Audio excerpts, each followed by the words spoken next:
Chapter 24, Conceit. Conditions which open a bodhisattva to Mara's influence. At the time when a bodhisattva trains in perfect wisdom, makes endeavors about it, and develops it, all the evil Maras in the great Trichiliocosm are in a state of uncertainty.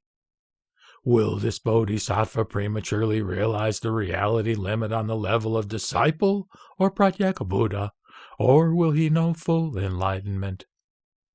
Moreover, when a bodhisattva dwells in the dwelling of perfect wisdom, the evil Maras are pierced by the dart of sorrow. When a bodhisattva courses in perfect wisdom, makes endeavors about it, and develops it, the evil Maras think how they can hurt him. They may, for instance, try to make him afraid by letting loose a shower of meteors in all directions, causing the impression that the horizon is all aflame. They hope that then the bodhisattva will become cowed, that his hair will stand on end, so that at least one single thought directed on full enlightenment might get extinguished. But Mara, the evil one, does not attempt to hurt each and every bodhisattva. Some he tries to hurt, and others not. Ananda asked, "What kind of bodhisattva does Mara try to hurt?" The Lord said, "Mara tries to hurt a bodhisattva who, in the past, when the perfection of wisdom was being taught, did not produce a thought of firm belief, and he gains entry to him. He tries to hurt bodhisattvas who, when this deep perfection of wisdom is being taught, are seized by uncertainties, feel perplexed, and think that perhaps this perfection of wisdom is so, perhaps it is not so. Or bodhisattvas who lack the good friend, who have been taken hold of by bad friends, who, when the perfection of wisdom is being taught, do not hear about the very deep stations, remain in ignorance of them, and do not ask how the perfection of wisdom should be developed. Or bodhisattvas who cling to someone who upholds that which is not the true Dharma, and say, 'I am his adherent, and in all things he does not abandon me. There are many other bodhisattvas whom I might adhere to, but they do not suit me. I have taken this one as my fitting companion, and he will suit me.' Moreover, a bodhisattva might, when this deep perfection of wisdom is being taught, say to another bodhisattva, 'Deep, indeed, is this perfection of wisdom. What point is there in your listening to it? For even when I apply myself to it, in which the Tathagata has taught in the other sutrantas, even then I do not get to the bottom of it, nor derive any enjoyment from it. What is the point in your hearing and writing it?' In that way he tries to estrange other bodhisattvas. Mara comes also to such a bodhisattva, tries to hurt him, and gains entry to him. Furthermore, Ananda, Mara becomes contented, elated, and enraptured. He is overjoyed, exultant, glad, thrilled, delighted, and jubilant, in case a bodhisattva despises other bodhisattvas, and thinks, 'I dwell in the dwelling of detachment, but not so they. Not theirs the dwelling in detachment.' And Mara is so joyful because this bodhisattva keeps far away from full enlightenment. Furthermore, when a bodhisattva takes on a name or clan, or when his ascetic qualities are proclaimed, he may regard that as a sufficient reason to despise other bodhisattvas, well-behaved and lovely in character though they may be. But he has not got the qualities of irreversible bodhisattvas who course in perfect wisdom, nor their attributes, tokens, or signs. Since he has not got the irreversible qualities, he gives rise to defilements. That is, he exalts himself, deprecates others, and thinks that they are not equal to those dharmas as he is. The evil Maras then foresee that the realms of Mara will not remain empty, that the great hells, the animal kingdom, the world of the Pretas, and the assemblies of the Asuras will be overcrowded. And Mara, the evil one, becomes still more determined, and thinks, With this kind of start, those bodhisattvas will soon be smothered by gain and honor. They will become plausible talkers, and with their plausible talk, they will catch hold of many people. Those people will decide to listen to them, will imitate what they have seen and heard, and in consequence will not train in thusness, not progress into it, not make endeavors about it. Not training themselves in suchness, not progressing in it, not making endeavors about it, they will still further increase their defilements.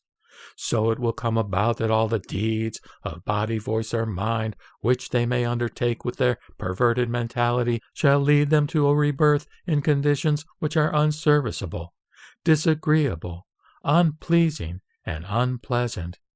In consequence, the realms of Mara will become overcrowded.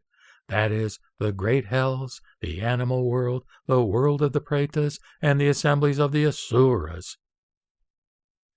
When he considers this sequence of events, Mara, the evil one, becomes contented, elated, enraptured, overjoyed, exultant, and jubilant. Furthermore, Ananda, when a bodhisattva fights with a person belonging to the vehicle of the disciples, disputes and quarrels with him, abuses and reviles him, feels ill will and hatred for him, then Mara thinks that, surely, this son of a good family will keep away from all knowledge. He will remain far away from it. Mara becomes still more jubilant if a person belonging to the vehicle of the bodhisattva fights with someone else who also belongs to the vehicle of the bodhisattvas, for he thinks that both these bodhisattvas remain far from all knowledge. But if a bodhisattva who has had his prediction fights with another bodhisattva who has also had his prediction and cherishes malice for him, for a great many eons he must, if he has had such an attitude of mind, put on the armor which enables him to struggle against it, unless, of course, he has abandoned all knowledge completely. The bodhisattva's right attitude to other bodhisattvas. Ananda asked, can he escape from those attitudes of mind, or is he definitely condemned to go on putting on the armor for all that length of time? The Lord said, I have, Ananda, demonstrated a dharma which includes the possibility of escape for persons of the disciple vehicle, for persons of the pratyeka vehicle, for persons of the bodhisattva vehicle. As to the person who belongs to the vehicle of the bodhisattva and who has quarreled with someone else who also belongs to the vehicle of the bodhisattvas, if he does not confess his fault, does not promise restraint in future, harbors a latent bias toward hate, and dwells tied to that bias, of that person I do not teach the escape, that is, from the consequences of his action. But he is definitely condemned to go on putting on the armor for all that length of time. But I teach escape if he confesses his fault, promises restraint in future, and reflects as follows. I, whose duty it is to drive away, to pacify and appease the quarrels, disputes, and conflicts of all beings, yet I myself engage in disputes. It is indeed a loss to me, and not a gain, that I should answer back as I am spoken to. When I should be to all beings a bridge across the sea of birth and death, I nevertheless say to another, the same to you, or return a harsh and rough answer. This is not the way in which I should speak. In fights, quarrels, and disputes, I should behave like a senseless idiot, or like a dumb sheep. When I hear someone using offensive, abusive, insulting words toward me, my heart should not cherish malice for others.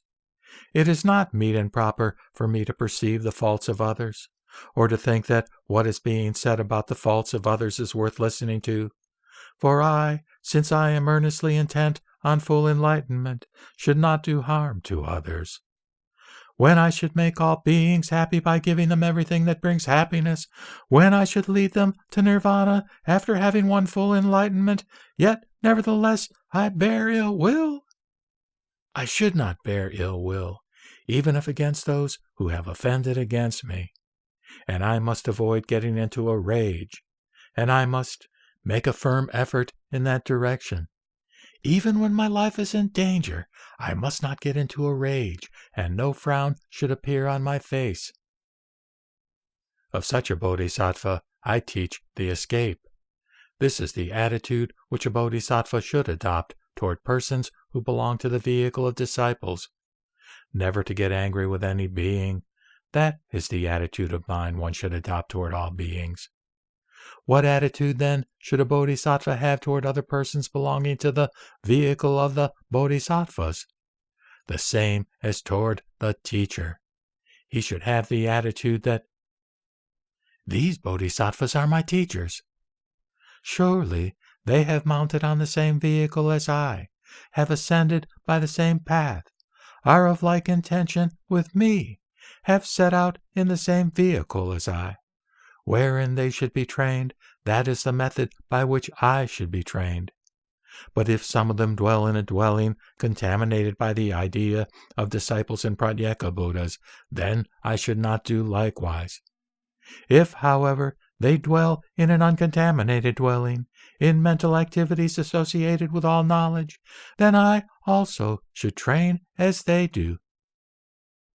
No obstacles to full enlightenment can arise to a bodhisattva who trains himself in this way in all knowledge, and he quickly knows full enlightenment.